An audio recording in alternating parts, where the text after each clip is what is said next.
Oh, yes. And it's 2:46. Yeah. hmm And I had put on my Facebook the True Blood class action lawsuit. Yeah. Seems that there was a $50 million settlement or some amount near that. Yes. But I really did get the feeling when reading the literature that was provided while I was on jail Saturday, yeah, that the only individuals that were not notified of the actual fairness hearing, yeah, were those that had the mental health evaluations. Now, if you had one of those anytime since, January of 2015 until today, yes, and you were found mentally incompetent, you're in Western State Hospital, and you're being administered psychotropic medication against your will. Did they notify you? Have you been restored to competency so you could stand trial? Now, those that they passed the mental health evaluation. See, I was looking through my documentation. Yes. Somebody seemed to think that this was a crazy thought on my part that you would actually use forgeries to issue protection orders. Yes. Yes. And the protected person doesn't have to sign it, the petitioner doesn't have to sign it, and quite possibly one of these signatures is a forgery also. Yeah. But when they arrest you, yes, for a traffic citation for violating a protection order, yeah, and you say, well, actually, I wasn't in Sequim, Washington. I was staying at the homeless shelter. Yes. I had taken the bus that morning. Yes. And I was at the Hagens at 9 o'clock. Yeah. On December 31st of 2015. Yeah. Had sent some emails from this very library. Now, law enforcement seems to think that I have a mental illness or defect for knowing I didn't commit a crime. Right. Right. But they still obligated me to a mental health evaluation? Yes. Without the omitting of any evidence. hmm Without anybody being my witnesses in my favor. Right. I could have obviously used the bus video surveillance camera footage and the audio from the bus on that morning. See, there's no use making a settlement with the state of Washington when the state of Washington doesn't enforce the civil rights of American citizens. And when prosecuting attorneys don't have to actually have any evidence to arrest a person, they just say, well, he was there. I had a similar experience just 2 days ago, sitting in the library uploading my videos. Yes. Sending emails to law enforcement about forgery, fraud, misrepresentation, deception, conspiracy, and covering up crimes. Yep. They arrested me for a crime that took place on February 9th at 11 p.m. Yeah. By an individual that looked nothing like myself. Oh. Now, after you get booked into jail and you're there, you start to thinking about it. Well, I know I haven't left this city for the last 6 weeks, but when law enforcement decides you're guilty, ooch, you've got to be crazy, don't you? Oh. I had a similar experience in Brennan, Washington. Yes.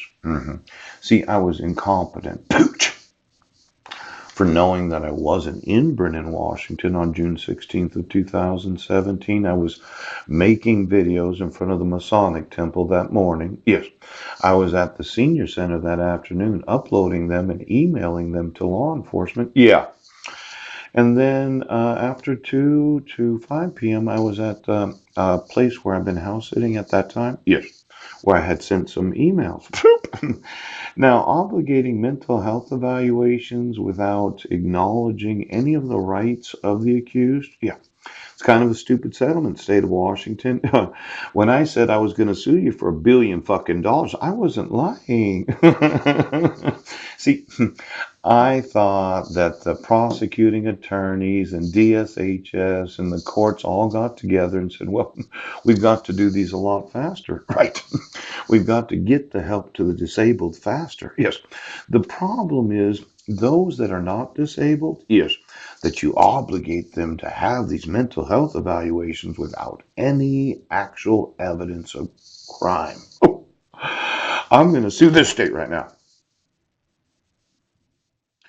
for having a class action lawsuit without the restored being notified of their actual experience with mental health evaluations. Yes, without the competent being notified of what the court was doing. See, I think you're kind of doing a little cover up in a statewide. Now, let me see here. I have some mental health evaluations. Yes. See, WSH, Mr. Budnick, was evaluated pursuant to a court order from the Clallam County District Court on a charge of violation of protection order.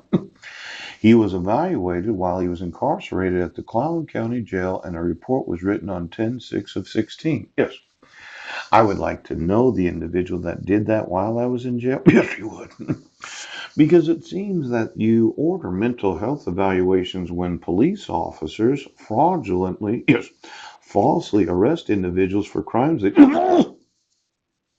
Now, since I got this mental health evaluation available to me, where it said that I was diagnosed, yes, although he did not participate in the competency evaluation, he spoke for 25 minutes about how he disputed the charges against him. Oh, is that right? Yes. He denied having a mental illness and resented that a competency evaluation was ordered. Ouch. He was diagnosed with unspecified schizophrenia spectrum and other psychotic disorder versus unspecified bipolar disorder with psychotic features. He was found unable to proceed to trial. Yes. Now, on the very day where allegedly, right, I was in Sequim, Washington, violating this protection order that has forgeries on it, you decided that you were going to pay an additional $50 million. Yeah, it's not quite enough. Now, I'm going to go through all the mental health evaluations since, 2014. Might even take it back to 2011. Yes. See, we have this problem with the mental health evaluation. Oh. See, when my wife abducted my sons on July 2nd of 2011, yes, I was in jail.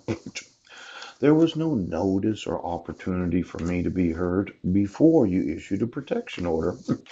And every protection order that you issued said no contact until there's a mental health evaluation of respondent and treatment if recommended. Now, considering, yes, that I wasn't a resident of the state of Washington, yes, my wife wasn't a resident because we had a baby born on Guam named Benjamin Graham Budnick, yes.